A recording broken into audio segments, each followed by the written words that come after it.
When I first started meditating, many years back now, I was completely lost. I did not really know what it was for, I did not know how to do it, or what the history or context of it was. I was simply told to do it because it was good for me.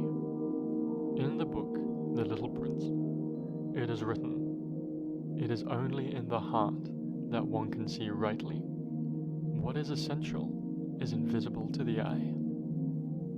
What this is telling us is that our senses can be deceptive and only see things that are superficial, and instead it is our heart, or what is inside of us, that we should use as our moral compass. This is what meditation is, in essence. It is a method for overcoming the physical and emotional obstacles associated with our senses and our mind, and instead connecting with our hearts. This can be referred to as connecting to the self, to your spirit, or to your soul. Meditation does not necessarily require us to believe in any or all of these things, or adhere to any specific theology or ideology, and especially not to still enjoy its benefits. This passage from The Little Prince is trying to tell us that our emotions do not always have to make logical sense. What matters most is what they imply, and also our understanding and awareness of those things. There are countless different types and variations of meditation that all can help us with this, as well as a number of other complementary medical or psychological methods.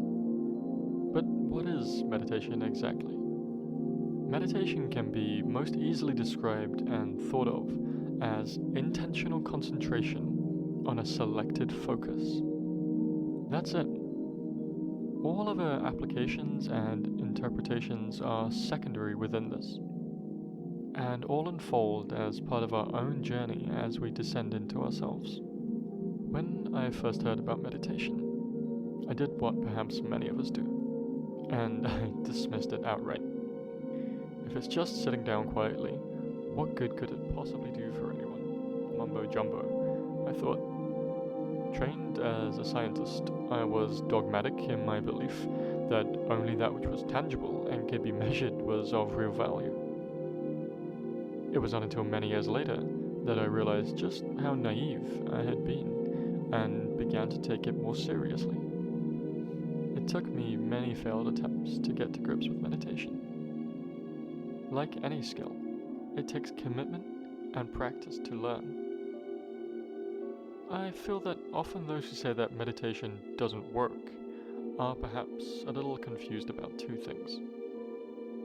First, they might expect it to be some sort of magical cure-all for all of their mental distresses and problems in life. Meditate the pain away, right? Second, they might expect to see results right away. Neither of these things are really true. The effects of it, instead, are often more difficult to see, as they're inside of you, and they accumulate more gradually over time, such that when we might look back over a longer period of time, we could notice a big difference to how we feel compared to when we first started our journey. If we think that we might not be doing it the right way, the best thing to do is simply to be patient with ourselves.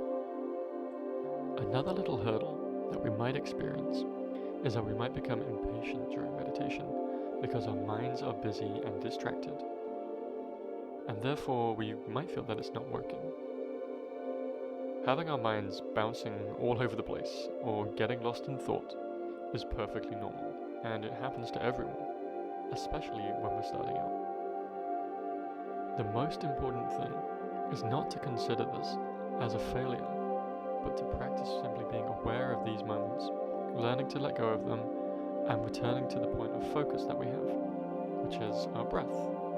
Over time, what we might start to notice is that we gain an increasing sense of observational awareness, both for emotional and for physical stimuli, but gradually, we are able to become less and less emotionally engaged with those stimuli. This can be an exceptionally powerful way of helping to deal with negative feelings, such as victimization, anger, fear, shame, or helplessness. Instead, allowing ourselves to cope with the stresses associated with these much more easily. Many of us have probably at one point in our lives turn to alcohol, smoking, or other substances that we feel help us to deal with our emotions and with our stresses. They might help to numb the pain for a short while, or distract or occupy our minds. But these things are quite distinct from actually understanding, accepting, and ultimately trying to deal with and learn from those experiences. Every time we make a choice to suppress our emotions or cover them up, we lose a chance to really grow from them. Meditation allows us to patiently engage our emotions and work through them internally. They can gradually become the focus of our meditation. Acknowledge our feelings, let them go, and refocus on the breath. If it comes back up, repeat the process. Through this, it is possible for us to even gain new insights into our feelings, and then we can deal with them appropriately after our meditation, when our minds are clearer. If it is something important, we will remember it. Just some of the potential benefits of meditation can include greater memory recall, a blossom in creativity, a deeper understanding of our own minds and our hearts, increased wisdom and intuition about the world around us. It can help us to overcome any doubts and fears that might have us stuck in past or future moments. Through this, meditation acts as a sort of psychological release, and it can enable a very therapeutic healing process and complements regular psychotherapy. Meditation also engages natural healing processes within our bodies. For example, decreased heart rate, breathing rate, and oxygen consumption, along with an increase in alpha wave patterns in the cerebral cortex. Herbert Benson and Keith Wallace refer to this state as the wakeful hypometabolic state, or the relaxation response. Something else meditation can guide us through is with noticing the ego. The ego is the part of each of us, the self, that believes it is absent from the whole. Some branches of meditation believe that its main goal is for the destruction or death of the self in order to attain connectivity with all others and even the divine and universal spirit. Again, it is up to you whether or not you entertain these beliefs as part of your journey. Here though, it must be emphasized that for all of the good it can do, meditation does not change the environment around us. If we live in a hostile environment, meditation might help us to deal with it better, but we also need to make more physical changes to make things healthy. So, with that brief introduction in mind, here are 5 very simple steps for learning and practicing meditation.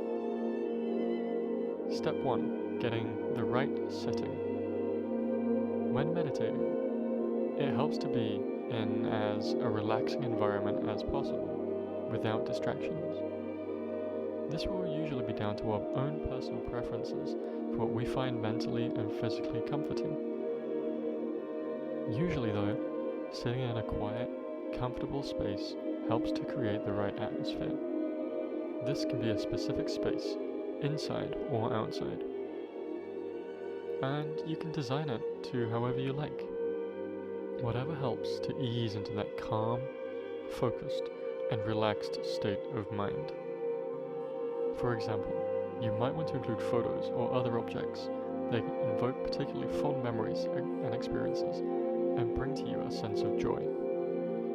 Step 2. Release and let go. Meditation is an exercise, and like all physical exercises, we should start by stretching. If you feel physical tension inside of you, stretch, give it a little wiggle maybe, and just release the stress. And when you feel ready, close your eyes gently. Take a few long, deep breaths, filling your lungs as much as you can. And with each exhale, feel the release and the body relaxing as you let go. Finding the best posture for yourself is all a matter of preference and experience too. You might want to sit cross-legged or in lotus position if you're a little bit more flexible. whatever enables you to sit still and in comfort for periods of time. Try and keep your back straight and sit upright and proud. You can rest your arms on your knees if it helps, or gently in your lap. You can also use something to support your back too, if needed, as long as you are not in pain or feeling any discomfort when beginning. Step 3. Connecting to a different state. Virtually all meditation practices describe some form of interplay between the self, as in the ego, and the higher self, or the spirit and the divine, the soul.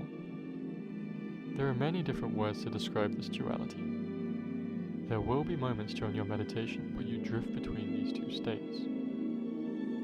Those who meditate describe the experience as feeling a blissful state of inner peace and love, compassion, gratitude, awe, joy, all attributed to a connection with a different state.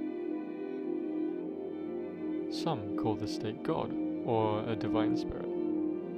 Personally, I don't think it matters so much what you call it, or identify it as, just so that you get to experience it and really be present with it. Step 4.